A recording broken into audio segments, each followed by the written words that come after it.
करने लगते हैं फिर यादव समाज आया कहाँ से।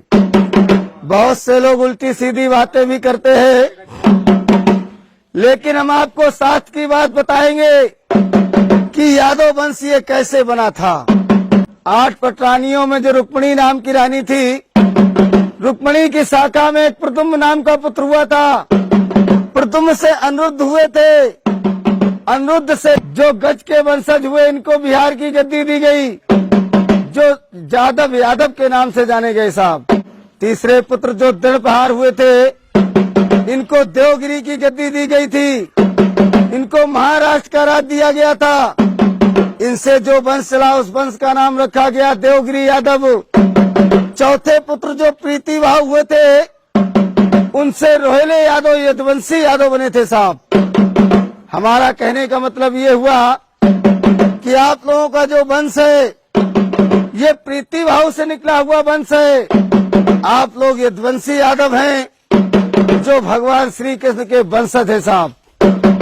इधर भगवान श्री कृष्ण की दूसरी रानी जामवंती थी, जो जामवंत की पुत्री थी, उससे 2 पुत्र पैदा हुए थे, दृढ़ और श्याम। जो श्याम के वंशज हुए जाडेजा यादव सिंधी यादव कहलाए, और जो दृढ़ से वंश चला था वो डढ़ोर यादव और कमरिया यादव बने थे साहब। जैसे कि मुलायम सिंह यादव है, भी कमरिया वंश के यादव है साहब। इधर बलदाऊ जी की शादी राजा रेवत की पुत्री रेवती के साथ में हुई। इनसे निषद उन्मुख नाम के 2 पुत्र हुए, इनको महोबे मध्य प्रदेश का राज दिया गया, जो बनाफर यादव और दौआ यादव के नाम से जाने गए साहब। इधर एक चकेरी का राजा उद्यम घोष हुआ था, जिसका बेटा हुआ शिषपाल घोष। शिषपाल घोष का वध भगवान श्री कृष्ण ने किया था, तब रुक्मिणी को विवाह के ले गए थे। इसलिए शिषपाल घोष से जो वंश चला, उस वंश का नाम रखा गया घोषी यादव। ये घोषी यादवों ने अपने यादव समाज से विद्रोह कर लिया था। भगवान श्री कृष्ण के वंश से घृणा मानने लगे थे, इसलिए इनके वंश पे अकाल पड़ गया था। इनके राजपुरोहितों ने इनको बताया था कि जब भगवान श्री कृष्ण के वंश में जाकर तुम वंश बजाकर भिक्षा मांगोगे, तभी अपने कर्म से उद्धार हो पाओगे। तब से आकर के घोषी लोग वंश बजाने लगे थे, वहाँ से घोषी समाज कहलाया था साहब। ये तो सुनाई वंशावली, कैसे चंद्रवंश बना, कैसे यदुवंश बना, कैसे अहीर नाम पड़ा, कैसे घोषी कमरिया ग्वाला बने। अब एक मिनट के लिए अपने यादव समाज के हम कुली बताएंगे कि यादवों में कौन कौन सी कुली होती है साहब। गोत्र तो सभी यादवों का त्रि है, लेकिन कुली सबकी अलग अलग है साहब।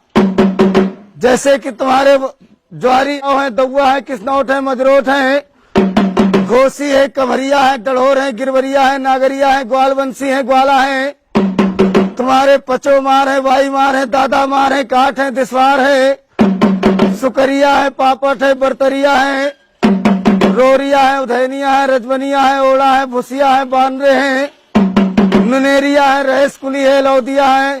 तुम्हारे बुजुर्ग कुली है, तुम्हारे जो बुजुर्ग कुली है, बुंदेले हैं, भाटिया है, निकोम है, शिमला है, सुनकट है। तुम्हारे डांस कुली है, रूखड़ा है, दुर्ग है, सिकरवार है, मैना है, धरोर है, कटा है, गुच्छार है। तुम्हारे भुरगदे हैं, पमटे हैं। तुम्हारे राणा कुली है, कारे हैं, तुम्हारे दिसवार हैं। ऐसे करके 284 कुली है अपने यादव समाज में साहब। हमारे बड़े बूढ़े यही वंशावली कुली गोत्रों का बखान करते थे। यादव समाज के लोग, राजा लोग खुश होकर उनको दान दिया करते थे।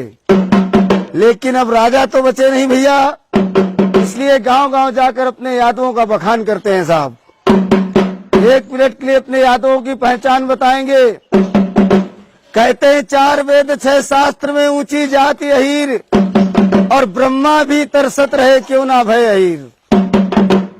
यादव समाज की पहचान क्या हुआ करती थी? यादव समाज का जो गोत्र है वो त्रिगोत्र है। यादव समाज का जो वेद है यजुर्वेद है साहब। यादव समाज की जो कुलदेवी है महालक्ष्मी है। यादव समाज के जो गुरु थे वो दुर्वासा जी हुआ करते थे। एक पहचान और है यादवों की, कहते छाती तानत शान से चाहो जहाँ जात शरीर, छाती तानत शान से चाहो जहाँ जात शरीर, मान हान और कट वचन सह नहीं सकत अहीर, सह नहीं सकत अहीर पड़े चाहे कितनों पिंगुल, सूली पे चढ़ जाए झुके नहीं सिर का सिंगुल। ये विशेष पहचान होती है अपने चंद्रवंशी क्षत्रियों में साहब। लेकिन बहुत से यादव लोग ऐसे भी मिलते हैं भैया जिनके